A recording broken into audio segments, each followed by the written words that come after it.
আসসালামু আলাইকুম প্রিয় ফুটবল ফ্যান্স।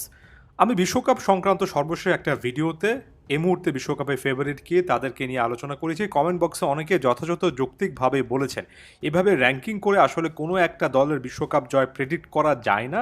অনেক সময় আনপ্রেডিক্টেবল, অর্থাৎ আপনি ভাবতেই পারেন না এমন সিচুয়েশন বিশ্বকাপে দেখা যায়। অনেকে বলছেন এটা প্রায় সময় দেখা যায়। কেউ আসলে আগে থেকে বলতে পারে না যে কে একেবারে পরিষ্কার ফেভারিট। আমি তাদের সাথে এক অংশে একমত। এটা নিয়ে বিন্দুমাত্র কোনো সন্দেহ নেই যে এই টাইপের প্রেডিকশন গেম খুব একটা কাজে লাগে না। তবে পাওয়ার র্যাঙ্কিং মানে যে প্রেডিকশন ব্যাপারটা এমন নয়। বর্তমান সময়ের প্রেক্ষাপটে কোন দলটা আসলে সবচেয়ে বেটার ফুটবল খেলেছে, মূলত সেই একেবারে ফ্যাকচুয়াল ইনফরমেশনটা, কোনো প্রেডিকশন নয়, এটাই আলোচনা করতে চাই। এবং এই মুহূর্তে আপনি আর্জেন্টিনা এবং স্পেন এই দুটো দলকে একই ব্র্যাকেটে রাখতে পারেন। পরিষ্কারভাবে 2026 বিশ্বকাপের অন্যতম ফেভারিট হিসেবে এই দুটো দল যাবে। অবশ্যই এখানে আরও বেশ কয়েকটা দলের নাম আসবে এবং ওই ব্র্যাকেটটা আপনি বড় করতে পারেন। তবে একটা দিক থেকে চিন্তা করলে বর্তমান বিশ্বকাপ এবং কোপা আমেরিকা চ্যাম্পিয়ন এবং বর্তমান ইউরো চ্যাম্পিয়নদের সবচেয়ে এগিয়ে রাখার যথাযথ ফ্যাকচুয়াল কারণই আছে। আরও একবার বলছে, এটা ভবিষ্যৎবাণী নয়, এটা কমন ফ্যাক্ট। ভবিষ্যতে হয়তো বা ফ্যাক্টটা পরিবর্তিত হতে পারে, তবে এই মুহূর্তের বিবেচনায় এই মুহূর্তে আসলে আর্জেন্টিনা এবং স্পেনের নামটাই আসবে। আরও একটা বড় রকমের খবর কিন্তু আছে যে ফিনালিসিমাকে কেন্দ্র করে এত এত আলোচনা, যেখানে কোপা আমেরিকা চ্যাম্পিয়ন বনাম ইউরো চ্যাম্পিয়নের মধ্যকার একটা ম্যাচ হবে, যেটা 2022 সালে আর্জেন্টিনা দারুণভাবে ইতালিকে হারিয়ে নিজেদের ট্রফি ক্যাবিনেটে আরও একটা মেজর ট্রফি অ্যাড করেছিল। সে আর্জেন্টিনার সাথে স্পেনের খেলাটা সাম্প্রতিক সময়ে একেবারে নিঃসন্দেহে বলা যায় যে জাতীয় দলের খেলা সবচেয়ে বিগ ম্যাচ হতে যাচ্ছে।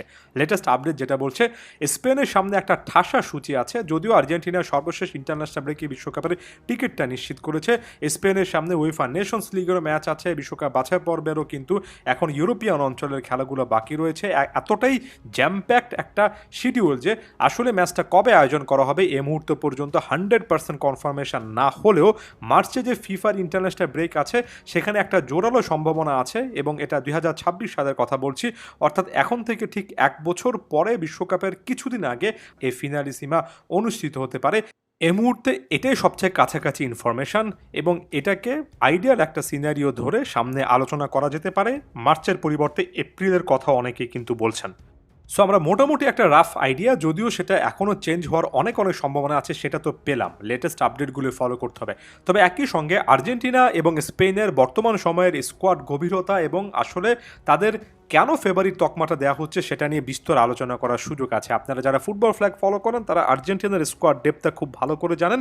স্পেনের দিকে একটু বাড়তি করে তাকাবেন, কারণ সামনের দিনগুলোতে আমি আর্জেন্টিনা এবং স্পেনের একটা কম্পারেটিভ অ্যানালাইসিস করার চেষ্টা করব, একেবারে ডিফেন্স মিডফিল্ড ফাইনাল থার্ড আলাদা আলাদা করে। তবে এ মুহূর্তে ইন জেনারেল স্পেনের যদি স্কোয়াডটার দিকে তাকান, আমার কাছে তো মনে হয় এমন একটা স্কোয়াড তাদের কাছে আছে, প্রায় প্রত্যেকটা পজিশনে আপনি বিকল্প প্লেয়ার পাবেন এবং অনেকগুলো পজিশনে আসলে বিকল্প প্লেয়ার মূল প্লেয়ারের চেয়ে ভালো কিনা সেটা নিয়েও তর্ক বিতর্ক করার সুযোগ থাকে।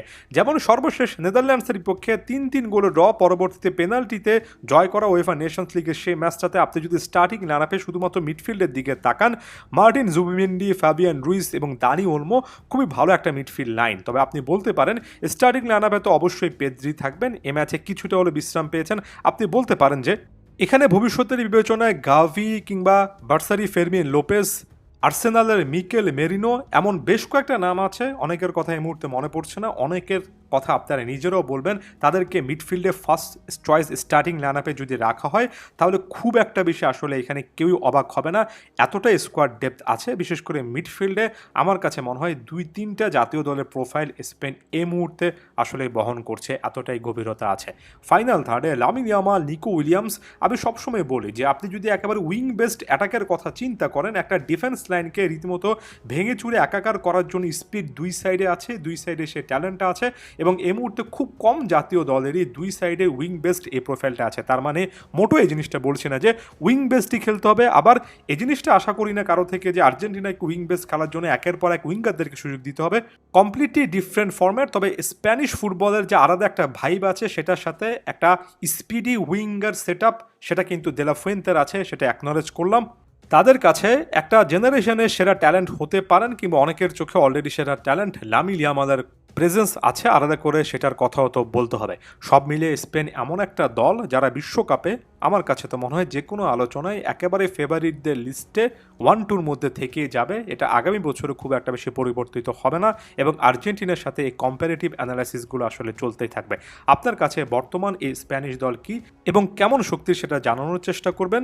একই সাথে সামনে আর্জেন্টিনার সাথে যে অ্যানালাইসিসগুলো আছে সেখানে কোন পয়েন্টটাতে অনেক বেশি করে গুরুত্ব দেওয়া উচিত সেটাও জানাতে পারেন। ধন্যবাদ সবাইকে।